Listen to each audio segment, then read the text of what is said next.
коюш чарба бир топ жакшы иштеп жасап атабыз.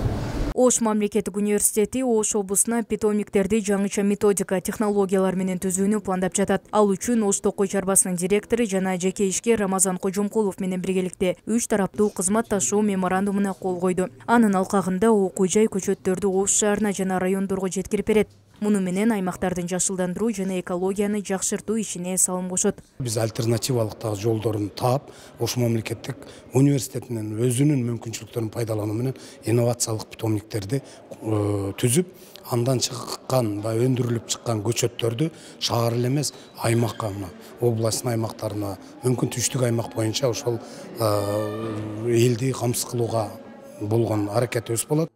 Мындан тышкары окуу жай Сулайман тоонун айланасына экологиялык жактан туруктуу делген көчөттөрдү отургузуп, аймакты жашылдандыруу боюнча иш алып бармакчы. Ал үчүн музей менен да меморандумга кол койду. Окуу жай бул багытта атайын питомниктерди түзүп, көчөттөрдү калыбына келтирүү менен Ош шаарынын экологиялык абалын жакшыртууга көмөктөшөт. Бул биздин аябай маанилүү көптөн көп күткөн келишимибиз. Анткени буга чейинки тигилген көптөгөн дарактарыбыз суу жетпей ар кандай шарттардан улам курап калган учурлар болгон.